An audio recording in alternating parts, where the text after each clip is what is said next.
Assalamualaikum, salam, Om Swastiastu, Namo Buddhaya, salam kebajikan. Tabe selamat linu nalatai, salam sehujud kereneng melempang, adil katalino, bacuramin keserega, basengat kejebata, arus, arus, arus. Yang saya hormati, Dr. Misnawati SPD MPD selaku Ketua Prodi PBSI Universitas Palangkaraya, yang saya hormati para dosen dan teman-teman mahasiswa yang mengikuti lomba orasi ilmiah. Mewujudkan pemuda Indonesia dalam perspektif demokrasi dan kepemimpinan. Hidup ini adalah perjuangan tanpa henti. Kemenangan hari ini bukan berarti kemenangan hari esok. Tidak ada yang jatuh dari langit dengan cuma-cuma. Semua berasal dari usaha, kerja keras, dan doa kita sendiri. Dengan hormat, saya meminta rekan-rekan mahasiswa untuk dapat mengangkat tangan kirinya. Hidup mahasiswa! Hidup mahasiswa! Hidup rakyat Indonesia!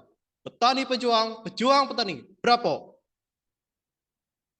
Saat ini, di tingkat global, pendidikan memainkan peran yang sangat signifikan dalam membawa kemajuan dan kesejahteraan bagi bangsa dan masyarakat, di mana kemakmuran suatu bangsa sudah tidak ditentukan oleh keunggulan komparatif, yakni kecerdasan, visi dan misi besar, semangat pantang menyerah, dan rasa percaya pada kekuatan diri sendiri atau kekuatan dalam negeri. Oleh karena itu, sumber daya manusia Indonesia yang berkualitas merupakan modal dasar untuk mencapai kemakmuran di masa depan.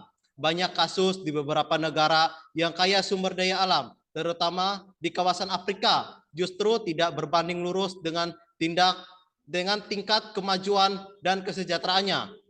Fenomena paradoks sumber daya alam biasanya disebabkan oleh beberapa faktor, yakni salah manajemen, salah kelola, praktek korupsi, dan rendahnya kualitas sumber daya manusia di negara tersebut. Karena itu, salah satu kunci untuk memenangkan kompetisi di masa depan adalah semua anak bangsa harus memiliki kemampuan sumber daya manusia yang unggul, berkarakter, sekaligus juga penguasaan ilmu pengetahuan dan teknologi. Karena itu, tugas kita sebagai generasi penerus bangsa adalah bagaimana kita menyiapkan diri sebaik-baiknya dengan bekal ilmu pengetahuan dan keterampilan. Memang, jika dilihat proses demokrasi yang berlangsung dalam kurung 15 tahun terakhir ini seperti belum memberikan hasil yang maksimal sebagaimana awal cita-cita reformasi. Praktek korupsi masih terjadi di mana-mana, terutama yang dilakukan oleh para wakil rakyat, penyelenggara negara di daerah-daerah seperti gubernur, bupati, wali kota, hingga ketua lembaga negara di pusaran kekuatan pusat. Namun, itu bukan menjadi alasan agar kita berjalan di tempat saja, tetapi merupakan suatu tantangan untuk menata ulang sistem demokrasi. Demokrasi merupakan antitesa terhadap sistem pemerintah otoriter dan sentralistik, karena dampak dari sebuah sistem adalah kesenjangan ekonomi dan kesenjangan antar wilayah. Akibat hak-hak asasi manusia, rakyat terpasung, baik hak kebebasan berserikat, berkumpul, mengeluarkan pendapat, hak dipilih maupun hak memilih, hak perlakuan yang sama di depan hukum, dan hak-hak dasar warga negara akan kehidupan dan pekerjaan yang layak sebagaimana diwajibkan oleh konstitusi. Demokrasi menjadi pilihan sistem ketenaga kerjaan kita karena pada prinsipnya mengandung nilai-nilai universal yang positif. Yang pertama, menjamin hak asasi manusia. Yang kedua, menjamin kebersamaan kedudukan di depan hukum. Yang ketiga, menjamin kebebasan menyatakan pendapat dan berserikat. Keempat, mengharuskan kebebasan pers. Dan yang kelima, memberikan keterbukaan akses ekonomi bagi semua kelompok masyarakat demi kesejahteraan bersama. Ada pertanyaan yang sering muncul dikemukakan adalah apakah demokrasi tercermin juga dalam kedaulatan politik, kemandirian ekonomi, kemajuan keadilan, maupun kemakmuran. Sebagai negara demokrasi, tentu saja harapan besar seluruh rakyat Indonesia adalah demokrasi membawakan perubahan bagi peningkatan kemandirian, kemajuan, keadilan, dan kemakmuran. Harapan tersebut wajar karena demokrasi adalah media untuk melakukan perubahan-perubahan signifikan yang lebih baik. Namun sayang, substansi demokrasi belum sepenuhnya tercermin dalam kemandirian, kemajuan, keadilan, dan kemakmuran. Kenapa saya katakan demikian? Karena sesungguhnya kita belum menjadi bangsa yang mandiri, yang berdaulat secara politik, berdedikasi secara ekonomi dan kepribadian serta kebudayaan. Nilai kedemokrasi yang penting untuk diukur ke depan adalah bagaimana keadilan dapat dirasakan oleh semua kelompok masyarakat dan demokrasi membawa kemakmuran bagi rakyat. Keadilan adalah kondisi di mana semua warga negara harus memiliki kesamaan di depan hukum dan pemerintah, terjamin hak-hak asasi, pemerataan hasil pembangunan ke seluruh daerah dan strata sosial, serta terciptanya birokrasi pemerintah yang bersih dan berwibawa. Namun, secara kenyataan, keadilan belum seutuhnya terrealisasi dalam kehidupan masyarakat.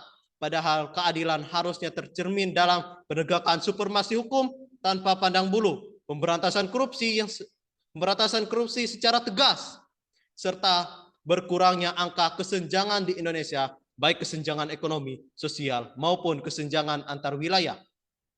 Pemimpin ke depan harus membangun fondasi demokrasi yang substantif, ekonomi yang kuat dan mandiri, dan tidak sekedar berorientasi pada pertumbuhan, tetapi lebih mengutamakan keadilan dan pemerataan agar pertumbuhan dapat dinikmati secara merata oleh seluruh rakyat.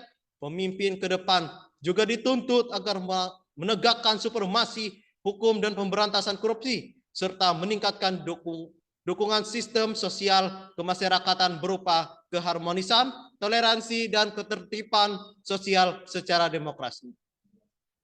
Kepemimpinan baik di pusat maupun daerah adalah kunci penentu, karena kepemimpinan yang lahir dari sistem demokrasi akan menentukan kemana arah kebijakan dan pembangunan bangsa ini. Biasanya sebuah negara yang sedang menjalani proses demokrasi terkadang terjebak pada pilihan dilematis. Apakah pembangunan sistem terlebih dahulu ataukah melahirkan pemimpin yang unggul terlebih dahulu? Semuanya akan terwujud jika ada kepemimpinan yang tepat bagi Indonesia. Sosok pemimpin masa depan yang kita butuhkan adalah yang pertama, pemimpin yang bersih, berinteraksi, bebas dari beban masa lalu, tidak pernah terkait kasus korupsi, serta konsisten atas ucapan dan tindakan. Yang kedua, pemimpin yang visioner, yang mampu membaca peta kompetisi global dan membawa bangsa kita untuk menang dalam kompetisi di berbagai bidang. Yang ketiga, pemimpin yang aspiratif, yang memahami, membela, dan menempatkan kepentingan bangsa dan negara di atas kepentingan pribadi, kelompok, maupun kepentingan daerah. Keempat, pemimpin yang kompeten, mengerti manajemen pemerintah, memahami semua potensi dan kekuatan bangsa, dan mampu mengelola bagi tercapainya cita-cita masyarakat dan yang adil dan makmur. Dan yang kelima, pemimpin yang terdiri atas kepentingan semua pihak dan golongan. Pemimpin masa depan yang kita butuhkan adalah mampu merajut Nusantara tercinta ini agar semua keragaman bangsa kita tetap terpelihara sebagai kekuatan dan pemersatu kita. Pentingnya peranan perguruan tinggi untuk ikut menentukan arah kemajuan bangsa ke depannya. Tentunya Universitas Palangkaraya yang tercinta ini yang ikut bertanggung jawab untuk memberikan pendidikan yang lebih baik agar menghasilkan pemimpin yang dibutuhkan di masa yang akan datang.